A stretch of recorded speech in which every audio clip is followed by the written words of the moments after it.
and Shyama Prasad Mukherjee Research Foundation, the entire team, first of all, for giving me this opportunity to share my perspectives on this important topic. Kanak Sabhapati ji, Arvind ji, Madan Gopal ji, and my colleagues, it's indeed a privilege and an honor to share this forum with you and my audience. Uh, you know, uh, Pathikrit, I think you have already laid down the context. There are several schemes and several programs over the last 9.5 years that the Modi government has taken in several domains, particularly with an objective to empower underprivileged and the vulnerable sections of the society. And we know, many of us know, most of those schemes.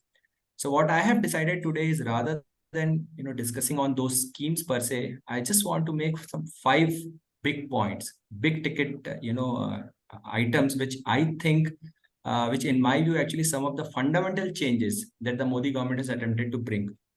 I think these 5 changes are really the tools, they are the levers that have made all the difference. And wherever possible, I'll give 1 or 2 examples to substantiate my points. So jumping straight to the point, let me first start with the first change that I think Modi government brought.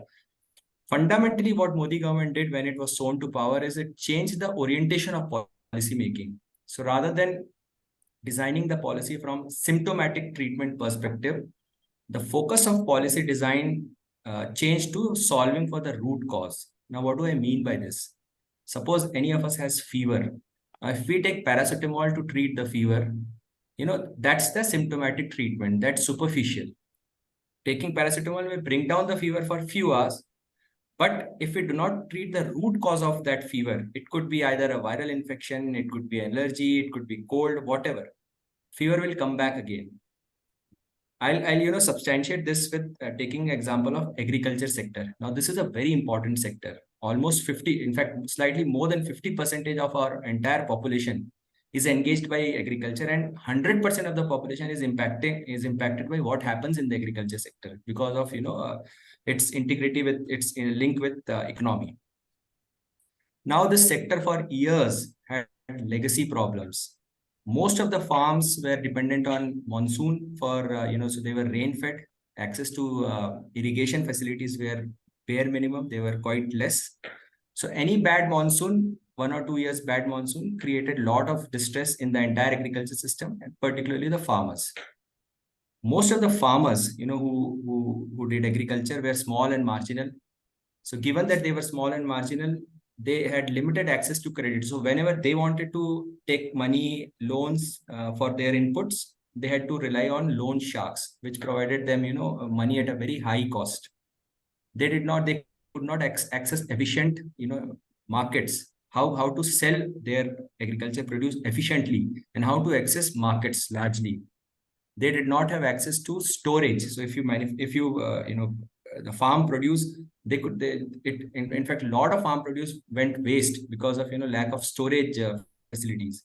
They did not have access to scientific techniques. So whenever farm distress happened in the past, governments used to focus on schemes like providing doles, freebies, and loan waiver was a very unique, I would say, a very common policy design. And we have seen before the Modi government came, the government spending a lot of money, thousands of crores of money, public money, were spent on waiving of loans. Okay, they may have provided some short-term relief, but did they really cure fundamentally the problem that Indian agriculture and Indian farmers face? No. So the problems kept coming back again and again.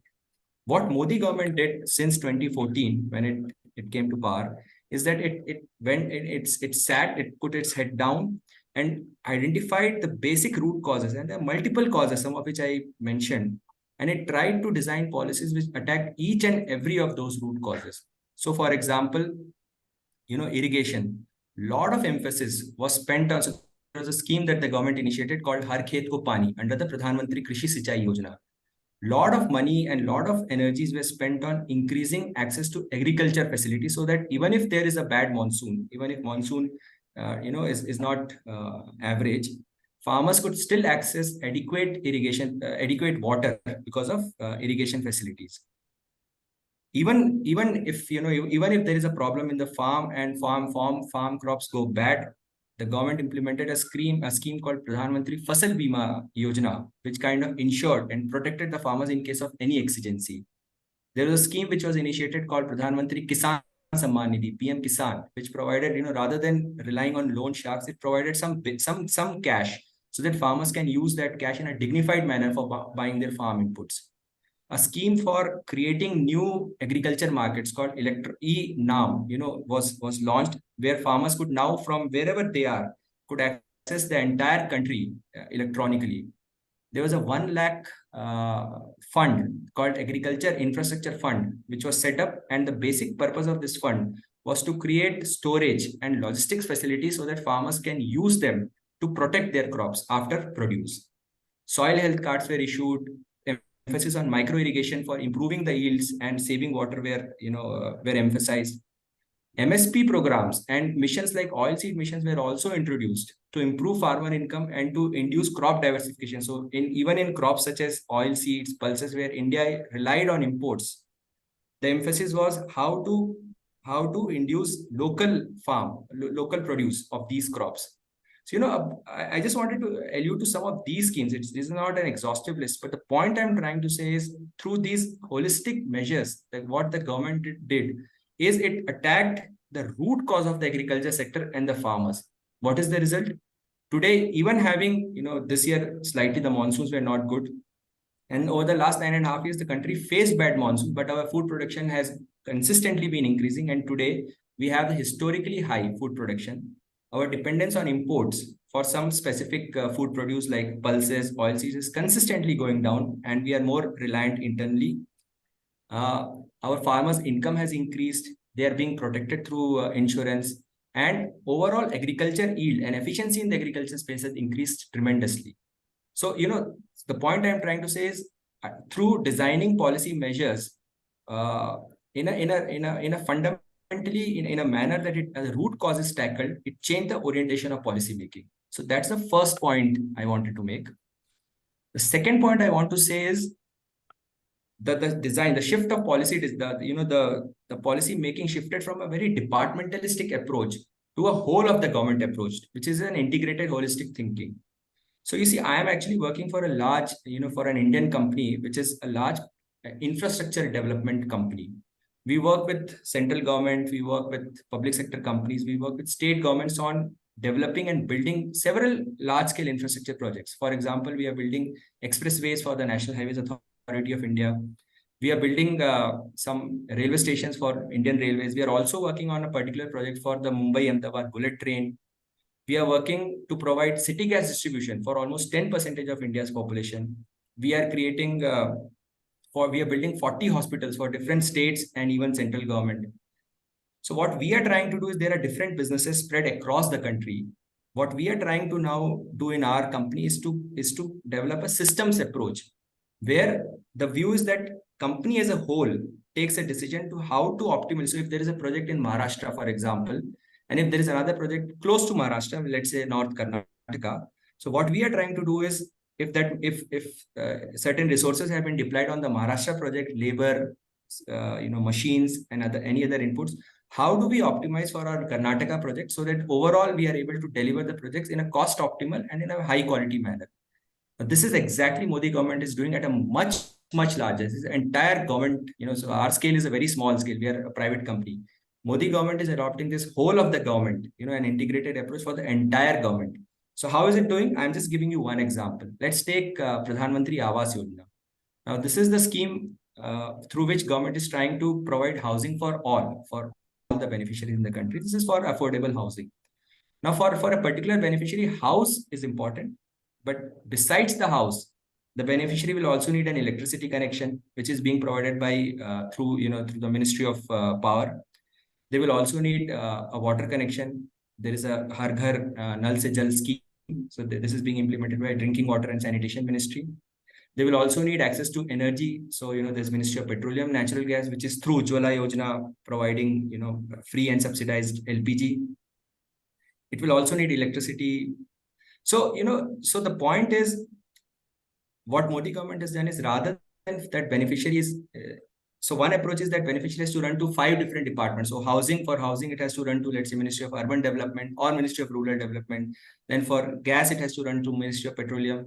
They have integrated. So the government is actually integrated. So rather than the beneficiary running to 10 different ministries and applying for different things, the entire government has come together into one platform. And once and if the beneficiary is to be allotted a house, these different elements are now packaged into one. So I think that is a very important initiative, a very smart initiative that the government has taken, which has actually led to a huge, I would say, ease of living for these beneficiaries, for the poor and the vulnerable beneficiaries. We have seen this style of working in even the Swachh Bharat mission. While the administrative ministry, the ministry which was doing Swachh Bharat mission was Ministry of Rural Development and Ministry of Urban Development. Other departments of the government, like Ministry of Child and Women and Child Development, Ministry of Education, they were working to create toilet facilities in schools and Anganwadis. Ministry of Petroleum and Natural Gas was trying to create toilets at their petrol pumps. Ministry of Railways were trying to provide clean toilets in trains and in railway stations. So the entire government was working, rather than having an approach ki okay, ये तुम्हारे department का है, ये काम है, ये इस department का काम है. Entire government says कि ये हमारा काम है. So entire government works together with one objective. So that is the second point I would like to say. Third point, now this is something Pathikrit you alluded to. What the government has done is very smartly, step by step, they have created systems and tools which are now enabling it to scale public service delivery very fast and very efficiently. You gave the example of Aadhaar and Jan Dhan Yojana, India Stack. See, when the government came, Aadhaar was already there. Okay, the access was lesser, but it was there. What the government did was, it started this Pradhan Mantri Jan Dhan Yojana scheme, seeded Aadhaar with Jan Dhan, and smartly used that system to provide direct benefit transfer to all the beneficiaries. Now, the impact of this integration, this building block, is that the system of reaching out to the beneficiaries, providing help, providing benefits to all the beneficiaries becomes so clean, so transparent, and so fast that it has led to so much of, and you mentioned this number of $27 billion. I was also doing my research. What I noted was there are almost 330 different schemes of the government which are now on the direct benefit transfer platform. So far, almost 23 lakh crore has been transferred. More than 4 crore fake ration cards have been identified and action taken. More than 4 crore LPG connections have been identified. So, so solid efficiency, such a solid efficiency has been brought in, and which is scalable. The second is UPI. After demonetization, once the government created the UPI, this unified payment interface, now it has revolutionized the entire commerce. Even for buying, let's say, small things like chai, pani puri, none of us keeps cash. Even the chai walas, pani puri walas, chaat walas, vegetable vendors, all of them will have this, this standee with a QR stack. People go and they just use that QR code. Today, 50% of world's digital financial transactions are happening in India. Can you beat that? I mean, it's such a great, fast scaling up of such a system. And it all started post demonetization, such a fast delivery of government services. The fourth point, I would want to say, it's I think it's one of the most powerful change that the government has done. The government simply started doing things in a time-bound manner. So things stopped remaining on paper, targets were set, and most importantly, they were achieved also in time. Now, this is a change, right? Earlier, I remember we used to think, I remember there was a time when PM, in one of his speeches, when he was launching this Saubhagya Yojana for electrifying villages in 1,000 days, a lot of people thought that ye 1,000 days mein to possible hi nahi hai, abhi tak nahi hua, so it will take 10 years. But electricity connections were provided in 1,000 days, done. I think COVID vaccination story is the most classical story. COVID vaccines came, I think, sometime around Jan-Feb 2021. The government started universal vaccine, providing vaccines through this COVID platform. And I remember in Jan-Feb 2021, there were so many articles, criticism of the government. Bhai, speed se chalegi sarkar, so it will take 10 years. I remember the figure 10 to 12 years to vaccinate the people. Imagine we could vaccinate 150 crore people within 1 year. Within 1 year, we could vaccinate literally the entire population. and more than 200 people crore, of course, double dosage in 550 days. Now, this was unthinkable. So government simply started delivering things in a very time-bound manner, and it required immense amount of meticulous effort and planning. This needs to be acknowledged, and this needs to be really taken on record. And I don't need to say anything. Actually, the data says it. We have seen the impact of this. The last point I want to make is it's also because I am an infrastructure person. There is a clear focus on building infrastructure. There is a saying that roads, actually it's the saying is for roads, but it's basically providing good quality connectivity. So roads, good quality connectivity does more to poverty alleviation and empowerment than poverty alleviation programs themselves. I'll give two examples: girl child schooling and women mobility. There are studies which say that access to toilets impacts the enrollment ratio of girl child. If a school does not have toilets, then it's seen that the dropout rates of girl child increases in those schools. Similarly, if women are not able to access safe streets which have lights, affordable and safe mobility, public transport, then their participation in the workforce drops. What government has done over a period of last 9.5 years? It has emphasized creation of high quality infrastructure across the country, rural, urban, across the country. I'll give you some numbers. I was doing some quick assessment for this, this discussion. Between 2009 to 14, the capital expenditure that the government of India did in infrastructure creation was roughly 8 lakh crores, 1.5 lakh crores per year. Now, this number between 2014 to 24 included, because the budget is already announced, this expenditure increased to 44 lakh crore, which means roughly 4.4 lakh crore per year. This is a 300% increase in the infrastructure spend and build out every year. No wonder, if I was seeing some data, women, the participate, in fact, the periodic labor force data was released few weeks back only, and it shows that the unemployment rate in India has dropped, and labor force participation rate of women, actually the drop in unemployment rate is primarily because of increase of women in the labor force participation rate. And I'm not saying infrastructure creation is the only reason, but I'm pretty sure that providing high quality infrastructure is one of the main reasons which has driven this increase in women participation in the labor force. Likewise, the dropout rates of girl child in schooling is consistently coming down after the Swachh Bharat mission. So just to sum up, 5 key messages. First, shifted the focus of policy design from symptomatic treatment to solving for the root cause. Second, shifted the departmentalist approach to whole of the government approach. Third, build systems and leverage those systems to provide services efficiently, quickly, and to all the needy people. Delivered things in time-bound implementation. And last, development of infrastructure. So what's the net result? I was reading, there is a very interesting report which Niti Aayog, UNDP, and Oxford Poverty and Human Development Initiative, they brought out a few weeks back. And it says that in the last 5 years, between 14 to 19, more than 13 crore people were pulled out of multidimensional poverty. And in fact, rural areas in India, they witnessed the fastest decline of poverty. The farm outputs are at all-time high. Consistently, they have been increasing. Access to basic infrastructure, be it roads, electricity, health insurance, bank, gas cylinders, toilets, schools, etc., is more or less saturated. There may be few gaps here and there, but more or less every Indian, despite the economic background, caste background, can access high quality basic infrastructure. Startups are increasing. They are not based only out of metro cities. There are 6. They are actually based out of across the country, and 670 districts in India today have startups.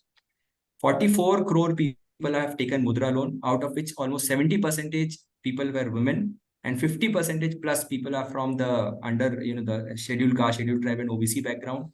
And this is just the first order impact. The real impact will come in the second and third order of impact of these things. Imagine when all these people who were deprived of basics, who could not even access basic infrastructure, now that they are empowered, and now that they will start getting integrated into the mainstream social and economic activities, we can imagine what kind of vicious cycle of development and growth we can witness through collaboration and contribution of all these people.